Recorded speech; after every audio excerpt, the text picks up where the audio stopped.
Ladies and gentlemen, unfinished business. Because the performance this evening was inspired by a true miscarriage of justice, the court-martial and subsequent death of a Christian naval officer and gentleman. Admiral the Honourable John Byng might be described as a very intelligent pragmatist. He was certainly no coward.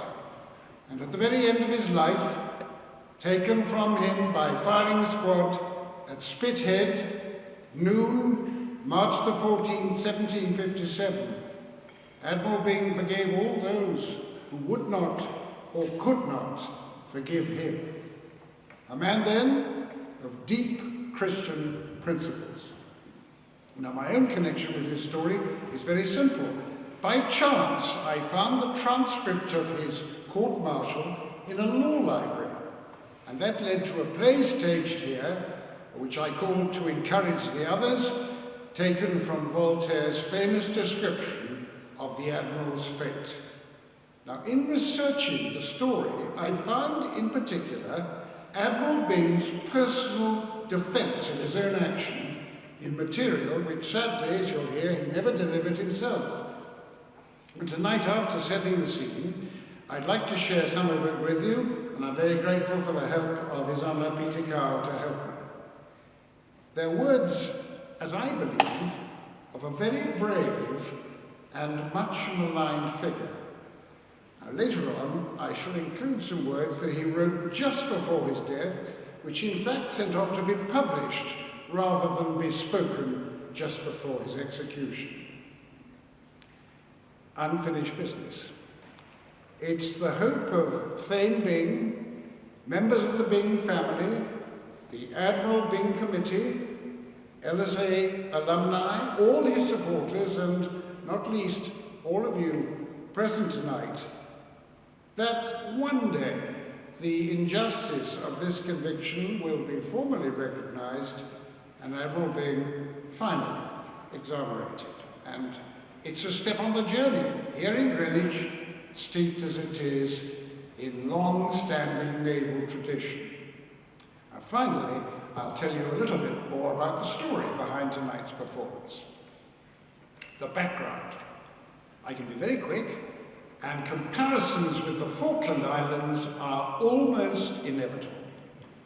Minorca was British territory overrun by the French in April 1756, and the French were besieging the garrison in St. Philip's Castle. And Admiral Byng, son of a famous and successful naval officer, had been sent to the scene to seek to prevent the French taking Minorca. Only when he arrived at Gibraltar on the way, he learned that the French had already landed. So, picture the scene. He sailed from Gibraltar with only 10 ships, poorly equipped, and 140 assorted troops. Now, when he got off Minorca in May 1756, he heard from intelligence that the French had over 15,000 troops. There was no prospect whatsoever of being able to relieve the garrison with those resources at his disposal. And very importantly, everybody on board, naval, army, personnel and leaders, agreed this was the case. So, prudently, he left the scene, and then he encountered the French fleet. But unfortunately, the two fleets approached each other at an angle, so that the rears did not engage, and that was an indecisive and damaging contest. The French fleet disengaged. They sailed away. But Admiral Byng stayed put for 4 days, lest they should return. Then he went home with his second-in-command, Admiral John West, to face the music. Imagine if we had lost the war in the Falklands. And subsequently, he alone faced court-martial, facing 2 charges. First, that under the Articles of War, he did not would do his utmost to destroy the ships of the French king, as was his duty, and further, that he did not assist to his utmost his own fighting ships. Second, that he did not do his utmost to relieve St. Philip's Castle on His Majesty's island of Minorca. Now, that first charge was a capital charge. It carried on conviction a sentence of death. The second was a misdemeanor which would carry shame and disgrace. The evidence was based on naval officers who had taken part to a greater or lesser extent in the engagement, and some senior soldiers who warmly supported Admiral Byng. Admiral John West gave fair and impartial evidence. Much time was spent analysing the difficulties of proper engagement that day in the light of the direction of the wind. And that takes me quickly to part of the prepared speech of Admiral Byng, which really speaks for itself. He was suffering at the time with an eye infection, so he asked the judge advocate, a man called Charles Fern, to read it to the court. Here are a few extracts. "It is my misfortune to have laboured under the disadvantage of a popular and almost national prejudice. It has been echoed throughout the kingdom that the loss of St. Philip's Castle was certainly owing to my misconduct, and that Minorca might have been relieved if I had done my duty. As this national calamity has been urged to excite a national approach against me, I must beg leave to refute this assertion. And should this part of the assertion at once be clearly answered and the prejudice removed, certain I am the charge of personal cowardice in the action will soon vanish. It may seem somewhat singular that being accused of two offences, one of which is capital and one is not, I should appear more solicitous to acquit myself of that which is only a misdemeanour than of that which directly affects my life. But permit me to say, I still retain a sense of the value of my honour, as to prefer death to the disgrace that might attend the author of so inglorious a calamity. So, if I can acquit myself of this imputation, which I'm confident that I can, I shall with spirit proceed to my defence against the charge of cowardice and treat it with the contempt it deserves." In the first part of his defence, Byng set out to satisfy the court that he did the utmost in his power to relieve Minorca, but he added an important qualification. "In order to determine whether I did my utmost, I say the consideration of what I could do should take precedence over any determination of what I ought to have done. Let me lay it down, an undeniable fact, which I shall prove. The French fleet was superior in the size of their ships, weight of metal, numbers of men, besides their advantage in point of sailing, which enabled them to fight or avoid fighting as best suited their purposes. Yet, you will find, by letter from me, sent to me from the Admiralty, that the only reason pretended for dismissing me from my command was retreating from an inferior force. Now, instead of my retreating from an inferior force, a superior force retreated from me when the fleet was unable to pursue." And then Byng asked a crucial question. With what intention had he been sent out on this ill-fated expedition? If it be answered, to relieve or protect Minorca, which is the seeming language of my instructions, I would once again ask, did those who sent me think that Minorca could be invaded before my arrival? Did they consider that when they sent me out with such an inadequate fleet? If they did, their conduct is unjustifiable. If they did not, their ignorance is inexcusable.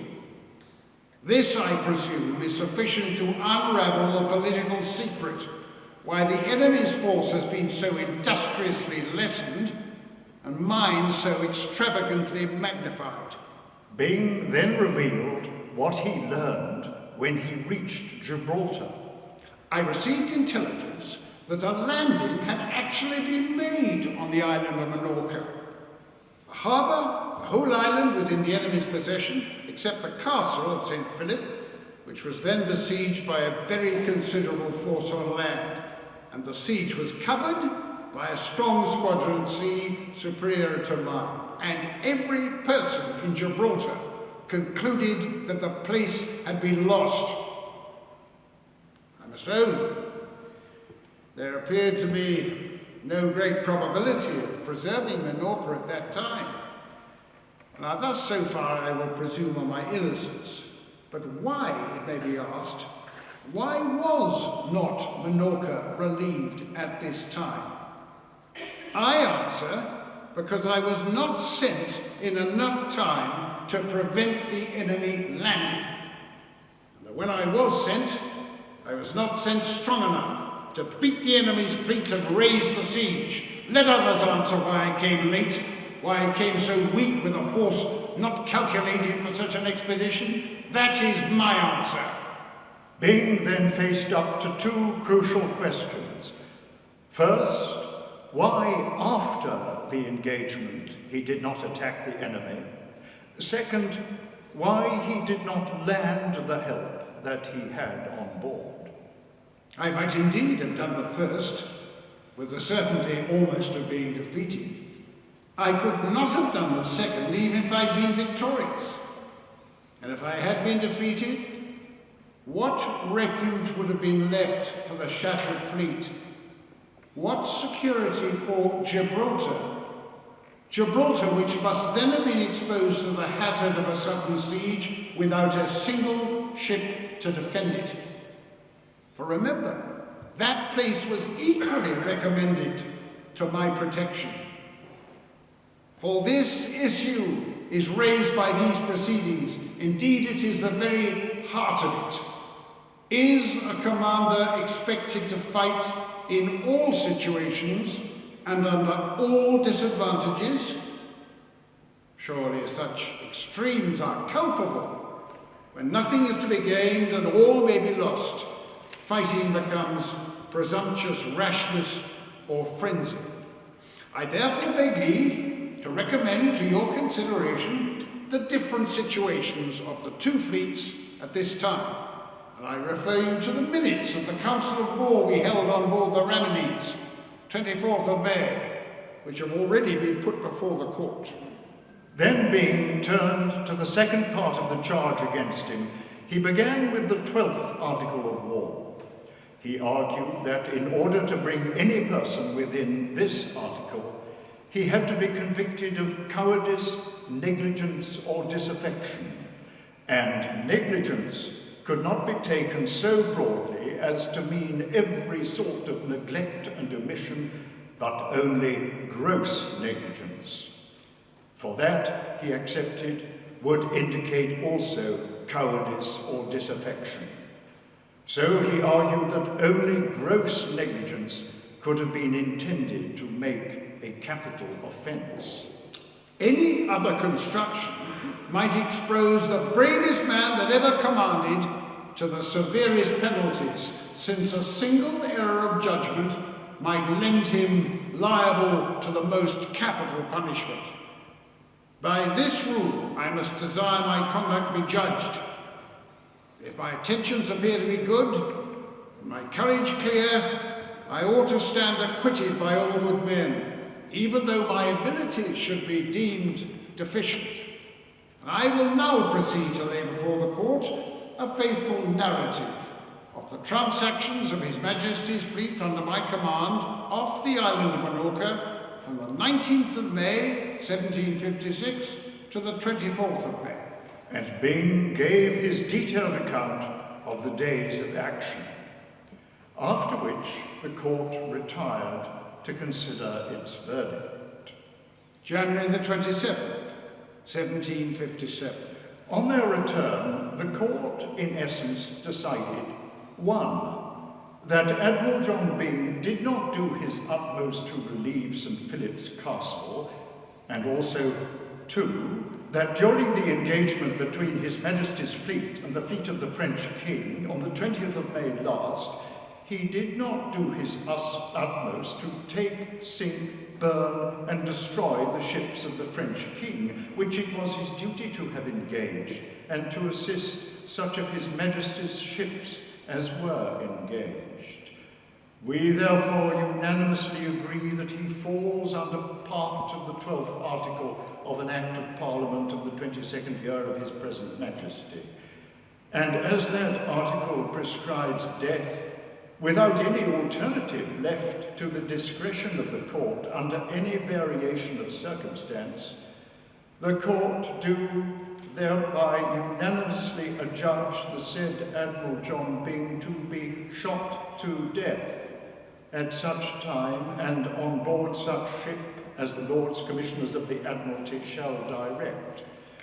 But as it appears by the evidence of Lord Robert Bertie, Lieutenant Colonel Smith, Captain Gardner, and other officers of the ship who were near the person of the Admiral, that they did not perceive any backwardness in him during the action, or any marks of fear or confusion, either from his countenance or behaviour, but that he seemed to give his orders coolly and distinctly, and did not seem wanting in personal courage.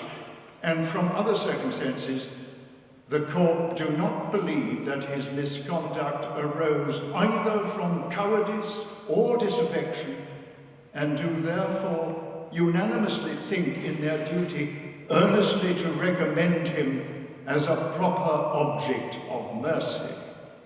The court went further, for when they sent a copy of their proceedings to the board, they enclosed a letter which ended, "We cannot help laying the distresses of our minds before your lordships on this occasion, in finding ourselves under the necessity of condemning a man to death from the greater severity of the 12th article of war, part of which he falls under, and which admits of no mitigation, even if the crime should be committed by an error of judgment.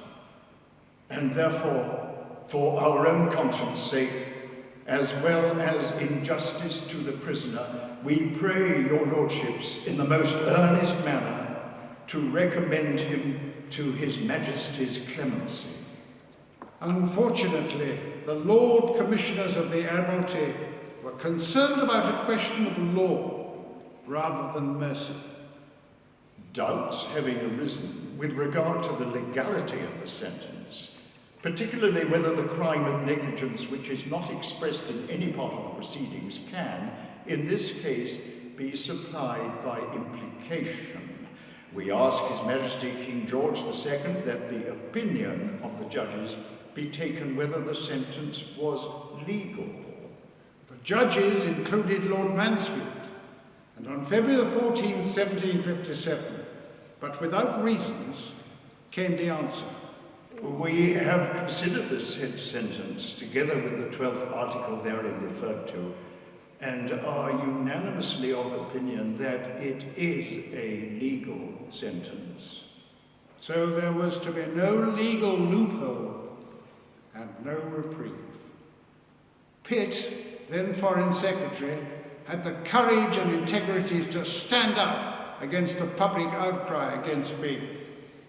At a Cabinet Council on the 26th of February, he told the King that the House of Commons wanted Byng to be pardoned. To that, the King memorably retorted, "Sir, you have taught me to look for the sense of my subjects in another place than the House of Commons." Sadly, there was to be no successful appeal or clemency, and Admiral Byng died very bravely, forgiving his enemies before he did so. Just before his death, Admiral Byng had prepared a speech to give on board the ship the Monarch at the time of his execution, but he changed his mind and sent it to publishers. It is entirely fitting to read some of it tonight. Friends, countrymen, brother sailors, as I have been by my country adjudged to this untimely end, I can with satisfaction submit to their sentence, having thereby lost all that can make life valuable, that is my honour, without which I must have daily encountered all that could make it hateful, perpetual proofs of my country's contempt. I shall not make any remarks on the evidence of some against me at my trial, as that would delay the eager expectations of many to see my final catastrophe. Besides, it would be needless, as I could say little more than what I've observed, only in mitigation of that misconduct for which I now have to suffer. I declare, and hope you will have the charity to believe, as it's the declaration of a dying man, just going to answer before the dreadful tribunal which your anger has doomed me, that my behaviour has been an error of my head, and not of my heart, but it is my misfortune to be misconstrued, and I die for not having more sense than God was pleased to grant me. I thank God, I truly say, since I've had the honour to serve His Majesty in many employment, I was never in the least suspected of being a coward or remiss in my duty.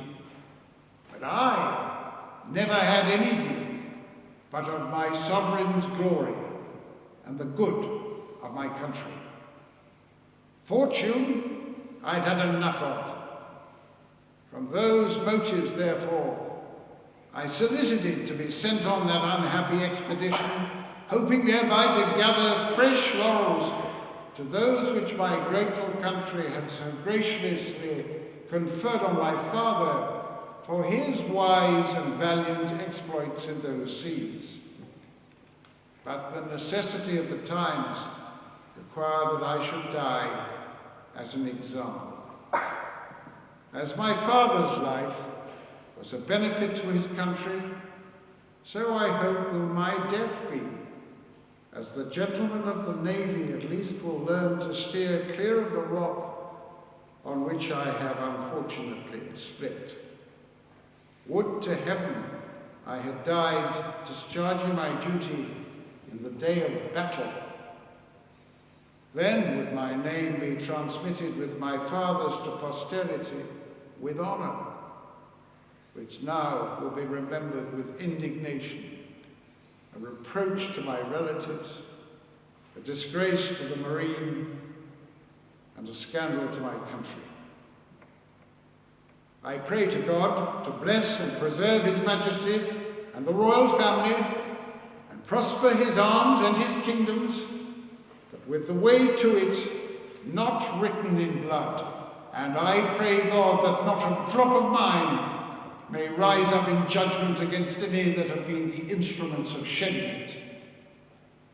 I heartily desire the forgiveness of every man, and I trust in God that we shall meet in heaven, there to receive the accomplishment of all happiness, when every tear shall be wiped from our eyes, and every sad thought from our hearts. Once more, God preserve my country and have mercy upon my soul. On his tombstone, in the family vault, in a quiet church at Southall in Bedfordshire, appears the following inscription: "To the perpetual disgrace of public justice, the Honourable John Byng, Esquire, Admiral of the Blue, fell a martyr to political persecution, March the 14th in the year 1757, when bravery and loyalty were insufficient securities for the life of a naval officer." And that is why we are here tonight. Now, let me tell you briefly the fascinating story behind this evening's performance, which is the brainchild and part creation of Thane Bing, who for so many years has sought justice for her distinguished forebear. Thane was inspired by the experience of gaining an MA in anthropology at University College London, and she has created, amongst other projects, the Musket Oratorio, which reaches our stage this evening as a world premiere. Now, the story is this. In 2007, Thane attended a service at Southfield Church, Bedfordshire. That is where her forebear is buried, and this day was the 250th anniversary of his death. Outside the church, Thane was presented with a musket ball as a gift, and that gesture instantly inspired the idea for tonight's oratorio. Many years have passed to reach the accomplishment that Piers Maxim's composition has achieved. Now, the libretto begins with George Frederick Handel creating the oratorio for the sake of truth and prosperity. The historic past and contemporary present takes place with hope and Voltaire's Candide helping to contend with dark forces. The musket ball is an imaginative endeavour to draw attention to the fact that the Admiral Byng Committee, known best as ABC, seeks exoneration for Thane's forebear. Admiral the Honourable John Byng prophesied in his final statement, made on the day of his death, 14th March 1757, that justice will be done to my reputation hereafter. And that is why, nearly 260 years later, ABC, established by Byng's descendants and supporters, seek to achieve this justice. By petition, by music and other means, they hope to capture the public's attention. Now, let me mention one other significant event. At 12 noon, on the 14th of March, exactly the same time as Admiral Byng's execution, the tenor bell of All Saints Church, Southfield, where he lies buried, will toll 52 times, one toll for each year of his life. And it has tolled annually since the 250th anniversary of his death in 2007. Now, may I add a few words about the composer, Piers Maxim? Thane was searching for the right composer for her project when she met Piers when he was organist for St Andrew's Church in Brussels, when they were both resident in Belgium at the time. He immediately took on the commission, and they worked together on her libretto. Thane is delighted that none of the sentiment or direction has altered from the original inspiration. Thane describes Piers' composition as vibrant and exciting, contrasting with perfect peace. Well, you're about to see it, and I want you to know that Thane is thrilled with the result. So, as I said before, a world premiere. I hope you'll agree in a perfect setting and with the distinguished soloists that you can see in your programme. A final warm word of thanks to the chaplain and chaplains for enabling this evening's performance. Thank you.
extract from 1,000 bitter herbs we guard inside an ancient rack, lost of meanings, lost of words. Intrigue, hatred, jealousy, resentment, and ambition. Out, begone, away with you.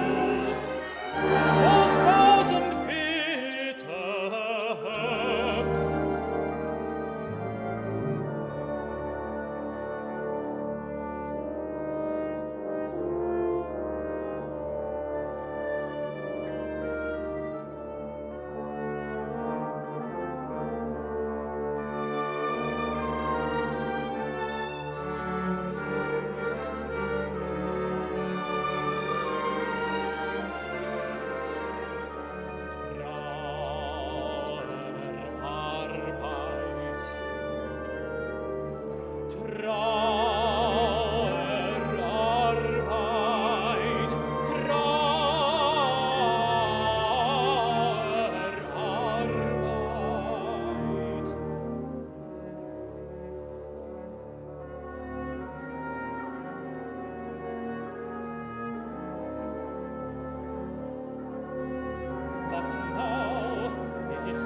To remind all, here it is, my disgrace, forced to gaze on a star annihilated.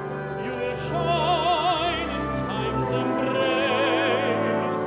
What could I do to help prevent this tragedy? My hands in black gloves tied. Politics runs its course. Will intrigue, hate, and jealousy. Such poison it did vent. Yet the sea swells, and the seagulls cry, and the runways will break her moorings.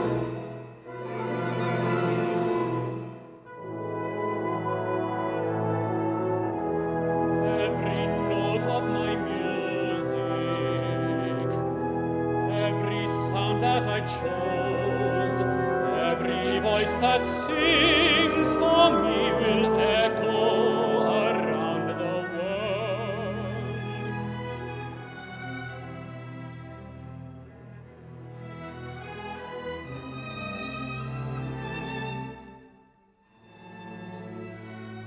In this year 1757, 2 years before my own death, we staged triumph of time and truth. Oh, how I have waited for this actual day, an event so extraordinary, where the Admiral has laid for 250 years.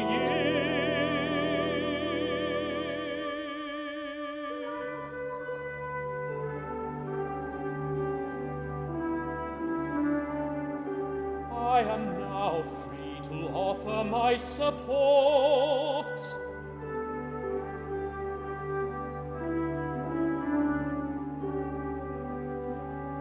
And here it now unfolds.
Watch how posterity has finally treated you.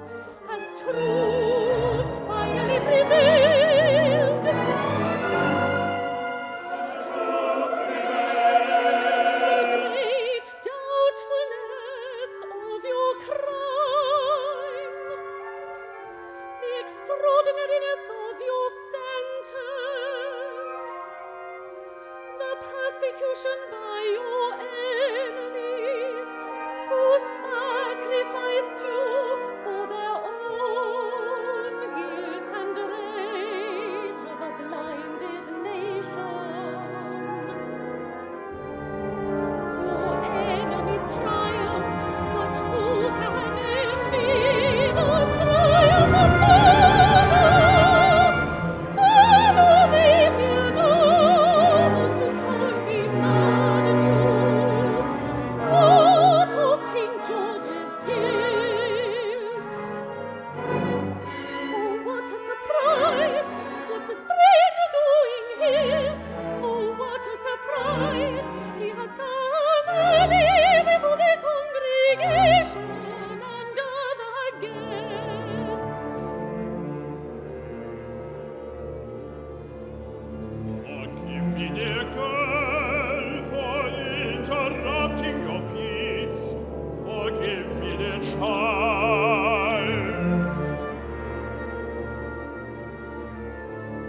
I too have come here to commune with the dead, also the living. I have this for you, a token to offer you. I have this for you from the depth of the sea, of the south coast of Devon, near the Ramillies.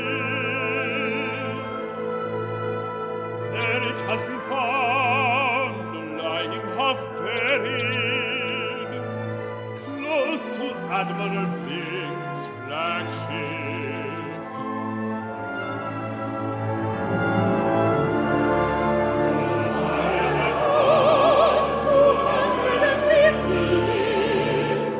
This is what killed him.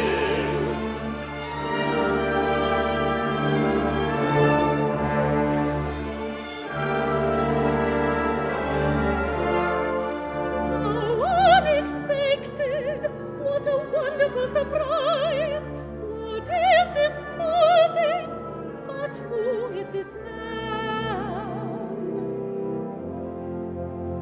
This is what killed him. A small heavy musket ball. This is what killed him.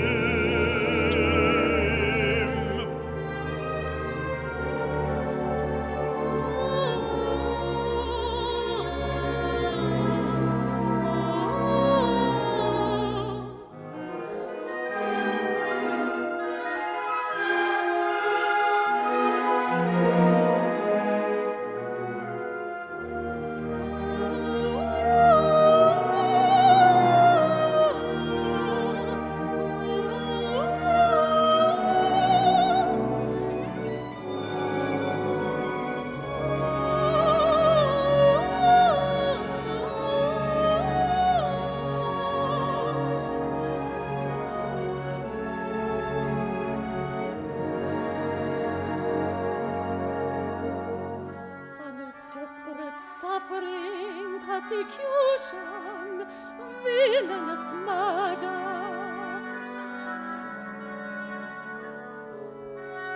My dear uncle, must every great fortitude. You should not fear.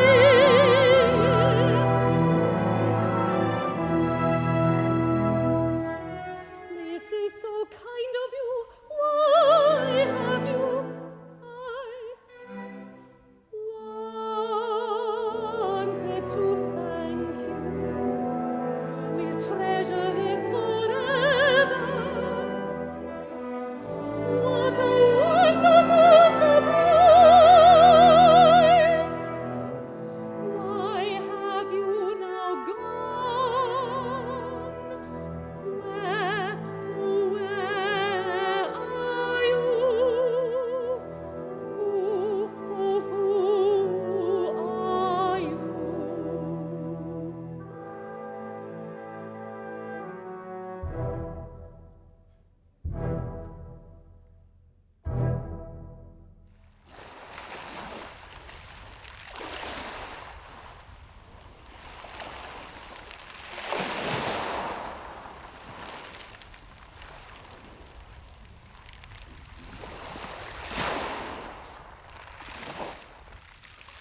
I must find him. Where is my brother, my dearest brother?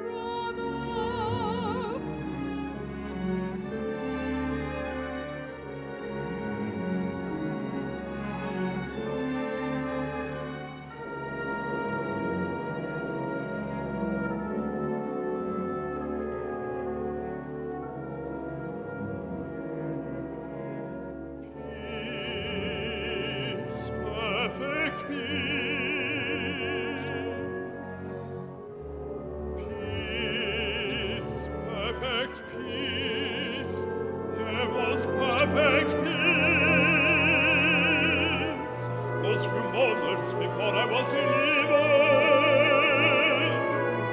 of the virulent persecution and malice of my enemies.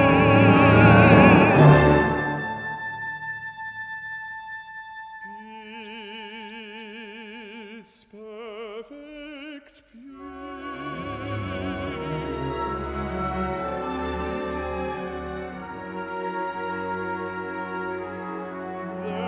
Perfect peace. Persuaded I was that justice would be done, my reputation thereafter. Peace, perfect peace there, and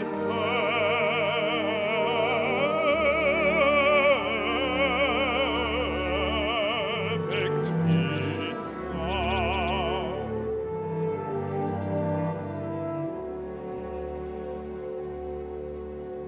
250 years later, I am asked by my niece, what of my legacy?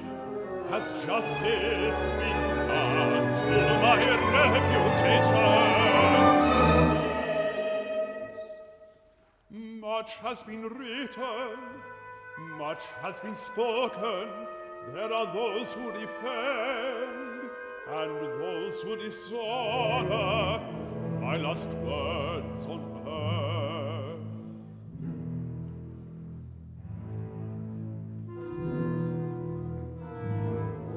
Happy for me, at this my last moment, that I know my own innocence, and I'm conscious that no part of my country's misfortunes can be owing to me. If my crime is an error of judgment or differing in opinion from my judges, and if yet the error of judgment should be on their side, God forgive them, as I do, and may the distress of their minds and the uneasiness of their consciences, which in justice to me they have represented, be relieved and subside, as my sentiment has done.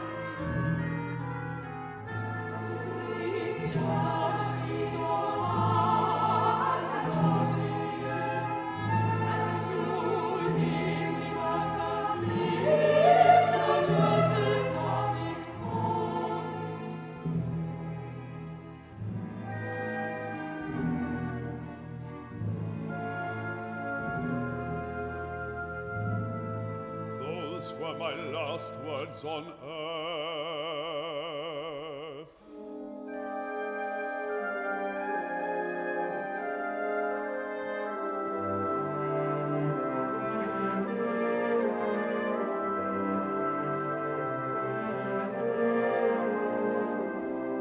I left with all good faith that justice will be done to my reputation.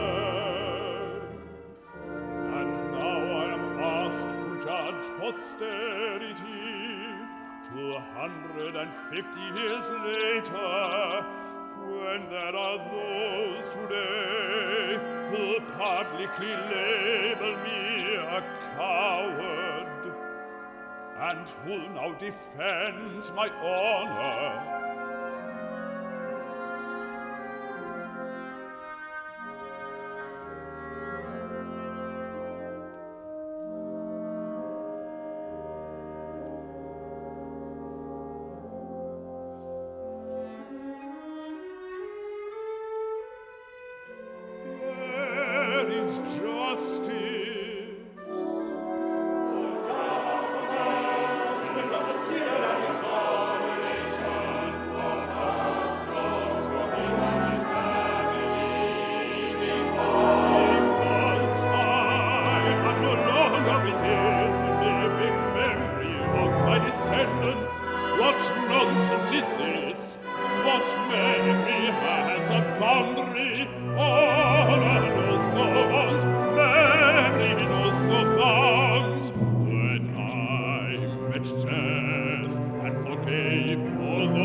I implored the Lordship's intercession with His Majesty for this most gracious mercy.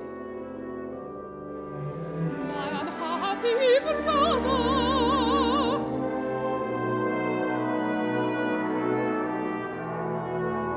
not once did he plead sympathy for his family situation and ailing health, having recently lost his loving companion, suffered the death of a mother, two brothers and a nephew. He was forced to conduct his own case.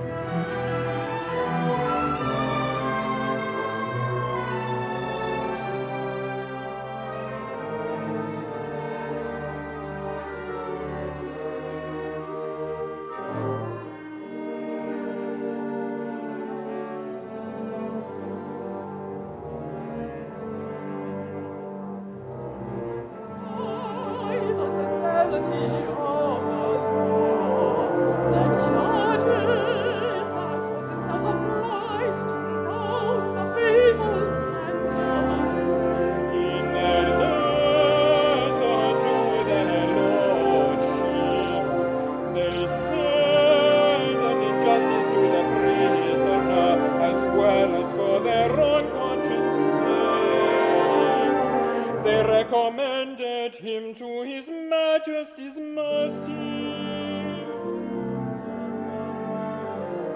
What criminal negligence could there have been in which neither cowardice nor disaffection have had a part? Negligence could there have been in which neither cowardice and disaffection have had a part. Would every kind of negligence, willful or not, be punished by death? Should every kind of negligence, willful or not, be punished by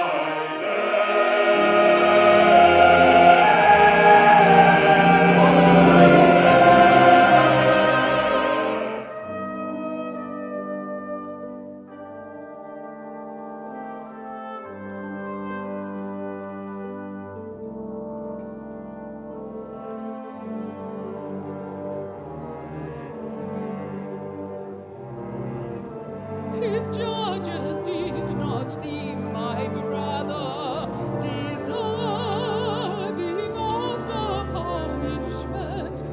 They themselves felt obliged to sentence upon him.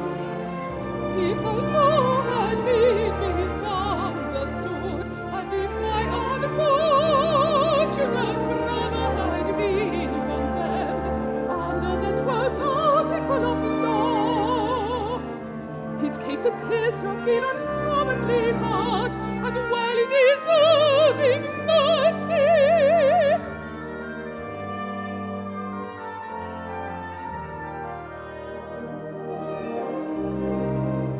I beseeched their lordship's immediate intercession with His Majesty on my brother's behalf.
when justice is done, will he ascend to heaven.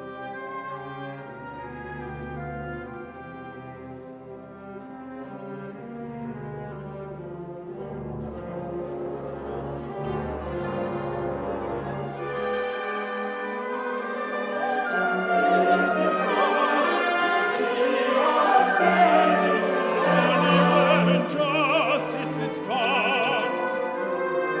Justice needs to be addressed. Justice needs to be addressed. Justice! Justice! Justice! Justice! Justice! Justice!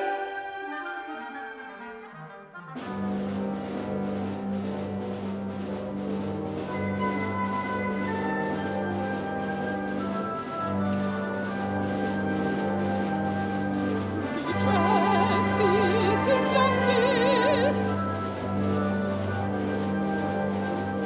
Only then will my unhappy brother join us in heaven.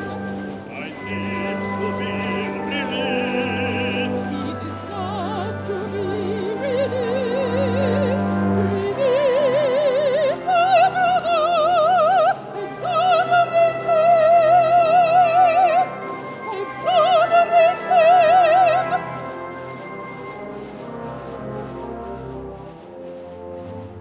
I know they are here. I sense their very presence. They are here with me. As if they touched me, I feel their every feeling. I know they are here.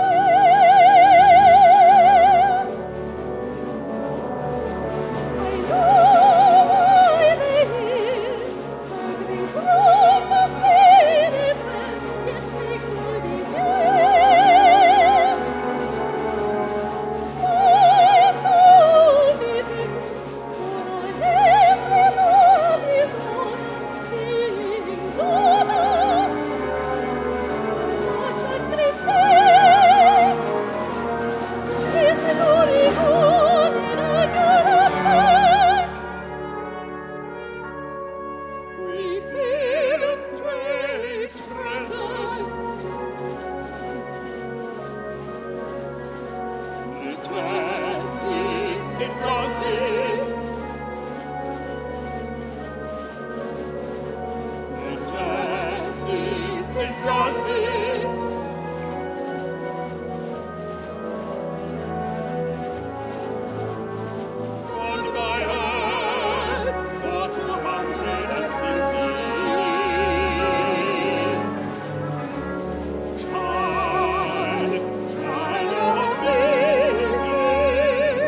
not satisfied.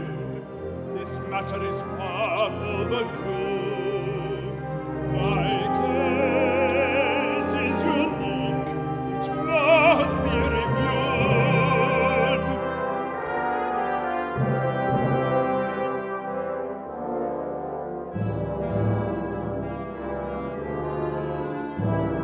I deserve to be free.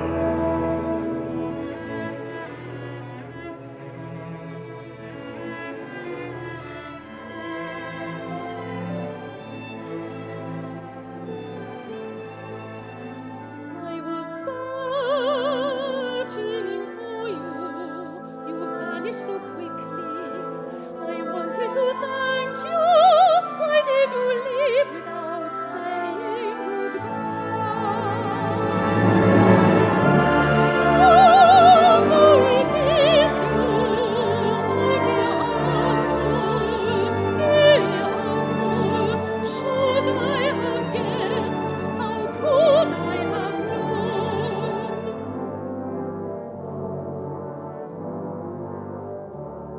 Dear uncle, I heard your words. Your distress is painful to bear.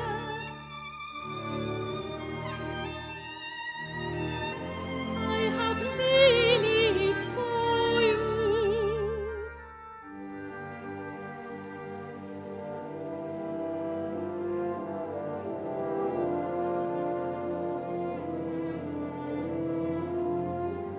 Dear child, my dear heart, I am so concerned for your fate.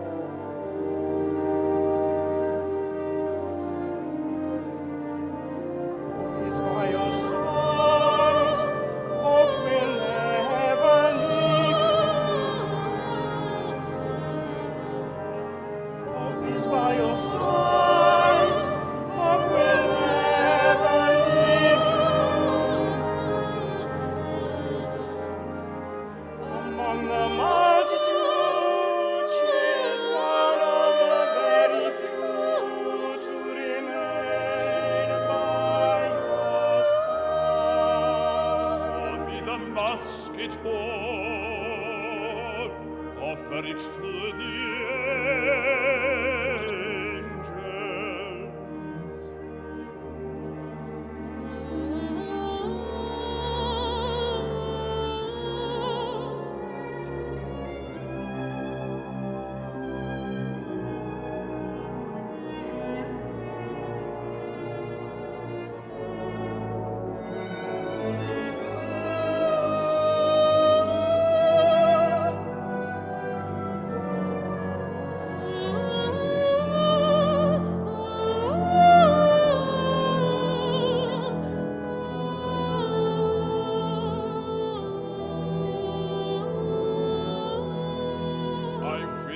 to meet those who have lent support to me over many years. What a pleasure it is to learn that you care.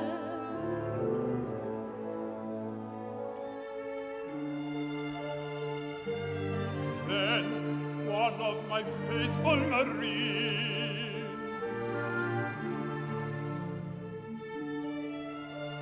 Falconer, an extraordinary survivor,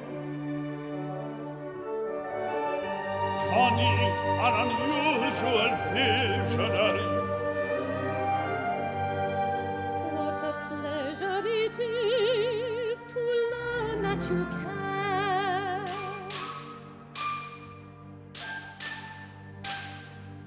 Dear child, show them the musket ball.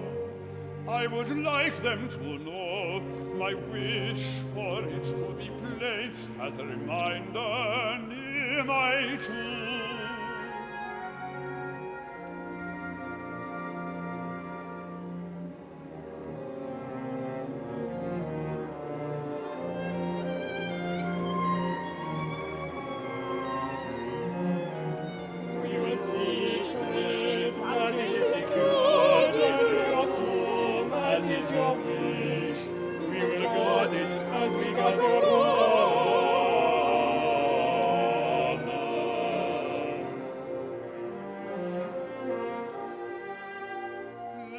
Is this near my tomb? Close to the fresh reeds, my child? Is this near your tomb? Close to the fresh reeds, my uncle?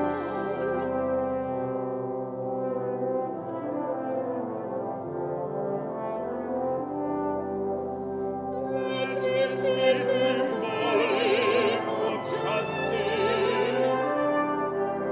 and it will remain until this injustice is addressed. Let this be symbolic of justice,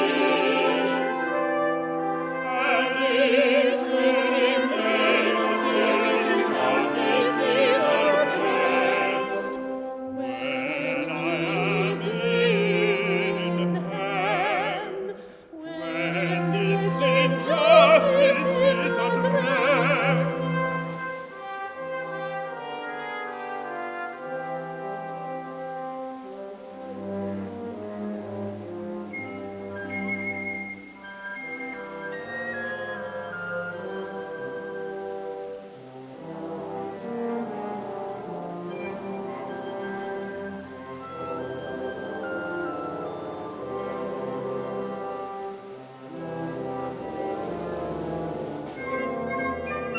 Please, Your Honour, we want to lend support. Seems that a storm is coming, but we think you were well of this hurricane.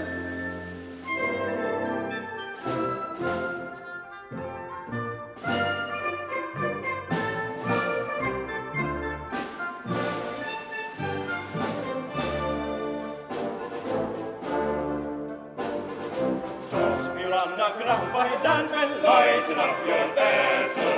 Weigh anchor, stand to sea. Why, we will stand by you as long as a plank is left to swing on. Let those found who have broken bottles. If the weather spots of white or of anchoring and far, all the wind and cheer off with St. George's colours and leave them to be brought to the gist. Hurrah! They deserve it. Take the donkey from your mouth while the bellers thunder. By the report then all they hear that you have done your duty. Execute your orders bravely and behave gallantly.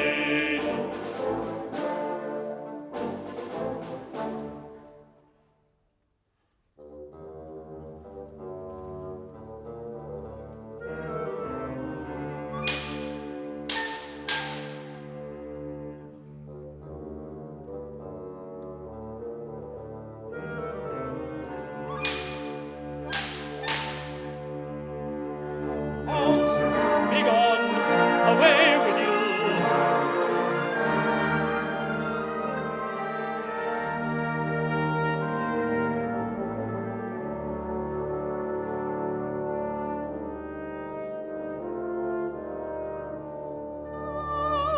I will wait for you.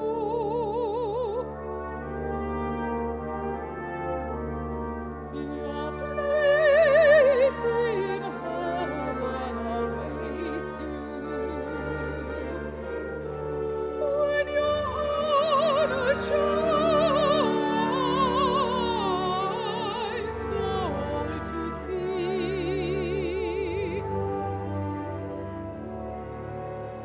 We will be with you, but there is still a long journey to endure.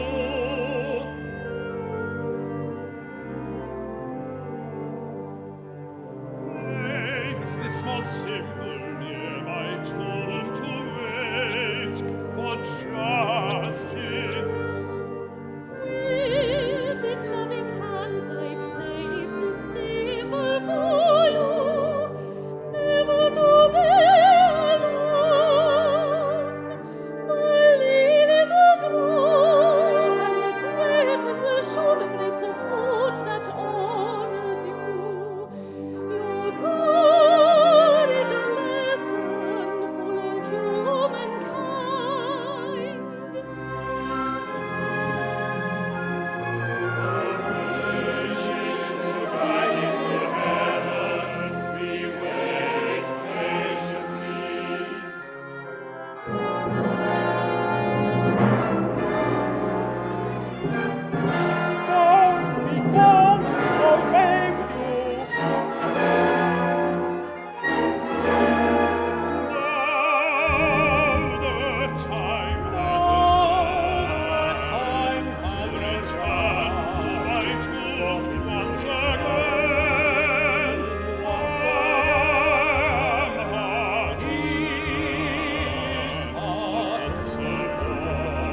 to the perpetual disgrace of public justice, the Honourable John Byng, Esquire, Admiral of the Blue, fell a martyr to political persecution on the 14th of March in the year 1757, when bravery and loyalty were insufficient securities for the life and honour of a naval officer.